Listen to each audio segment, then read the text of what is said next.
22nd of December 2011, columnist S.E.Cupp wrote an article for the Daily News attacking the arrogance of atheists. If it were only that, we would not be writing this critique. However, the attack on atheists is so inaccurate and so full of fallacies, we felt compelled to write something. Firstly, we introduced the insightful columnist, S.E.Cupp. I just want to say it's hot as balls out.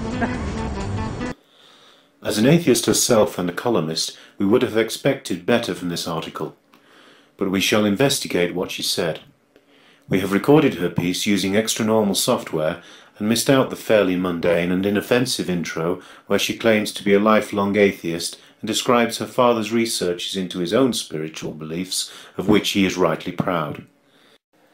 We pick up where the problem for us starts. That is the point where she describes her problem with what she describes as modern atheists. Which brings me to the problem with modern atheism, embodied by the likes of Harris and Hitchens, authors of The End of Faith and God is Not Great, respectively. So often it seems like a conversation ender, not a conversation starter. And the loudest voices of today's militant atheism, for all their talk of rational thought, don't seem to want to do too much thinking at all. What was that? She uses Christopher Hitchens, Sam Harris and Bill Maher as examples and says they do not want to think. Does she perhaps mean that these great thinkers and authors are less thoughtful than she is? Perhaps she means it is the rest of us who do not believe in God who do not want to do much thinking. How can she say this when it is rational thought and criticism of beliefs that were often indoctrinated into many of us that led us to become atheists? Does she realize how much logical thought that takes? So how does she back this up?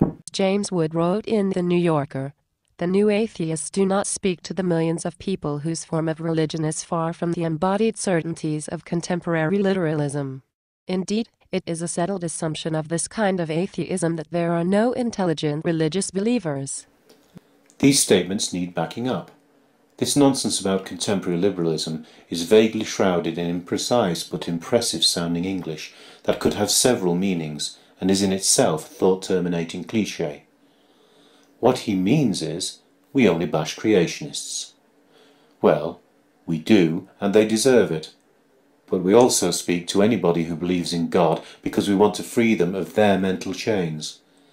Anybody who spends just a while on YouTube will see the depth of humanism that many atheists have, and for that you can look at our video, What Does Atheism Offer?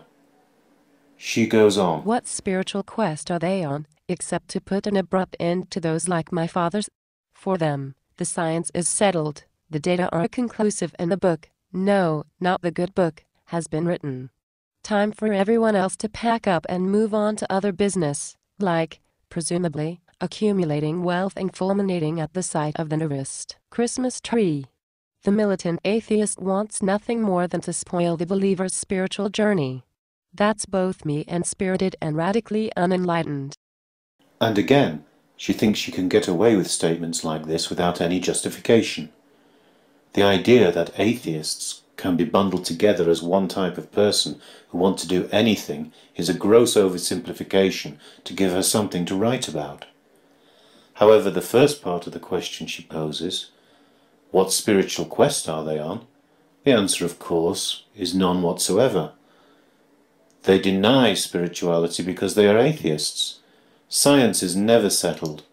Data on God is non-existent, not conclusive, and nothing is certain for us. I don't know any modern atheists that want to spoil someone else's beliefs or spiritual journeys. Concern for other people's beliefs is a theist's preoccupation. They just want to stop people from brainwashing others into their beliefs, and they want atheists to have an equal say and live without prejudice. Though more than 95% of the world finds some meaning in faith, God-hating comic Bill Maher shrugs this off as a neurological disorder. His version of a quest for knowledge was a series of scathing jokes at the faithful's expense in the documentary Raleigh Gullis. The latest incarnation of the thought-eschewing secularist is American atheist spokesman Dave Silverman, who sums up the argument this way on atheistnexus.org. Religion is my bitch. He has also tweeted, "Yes, it is a myth. Deal with it. All delusions are myths." It's these snarky and condescending rejections, not of faith itself but of those who profess it, that reflect a total unwillingness to learn something new about human nature, the world around us, and even of science itself. While the neo-atheists pay only cursory attention to dismantling arguments for God, they spend most of their time painting his followers as uncultured rubes. The fact that religion has inexplicably persisted, even despite Copernicus, Darwin and the Enlightenment, doesn't seem to have much sociological meaning for them. The truth is, folks like Maher and Silverman don't want to know about actual belief. In fact, they are much more certain about the nature of the world than most actual believers, who understand that a measure of doubt is necessary for faith. Certainty is for theists. Certainty is for the ignorant. The more atheist a person gets, the less certain they get about anything, except their lack of belief in God, of course. They want to focus on the downfall of a gay pastor or the nativity scene at a mall. I wonder what they'd say to someone like Immaculée Ilibagiza, a survivor of the Rwandan genocide, who says that her faith in Jesus Christ got her through 91 days of hiding in a 3-by-4-foot bathroom while her family was murdered outside. Would they tell her she was crazy? Delusional? To just deal with it? I would hope not, but I am not sure. Okay, that does it. We're reminded of a recent Christopher Hitchens argument that she's turned on its head and it doesn't hold water the other way around. Where was God during the Rwandan massacre? Where was God when she had to hide? Where was God when almost her entire family was killed? Why did God not save her after 1 week or 2? Why wait 91 days? How many days, day after day, did she pray to God with no answer? It is a testament to the pervasive nature of the Catholic faith that she ended up having to thank God for this mess. There is no truer form of mind control than this. Would we say she was delusional? Yes. Brave? Yes. But the other women survived it also, as have many other secular people survived terrible tortures and privations without the need for prayer. It can be done if you're strong enough. Nobody is going to tell her to get over it or to be nasty to her. You are deliberately confusing tweets and statements of belief with how people act to individuals. That's unfair, and you know it. When the esteemed theologian David Martin Lloyd-Jones asked C.S. Lewis when he would write another book, Lewis responded, "When I understand the meaning of prayer."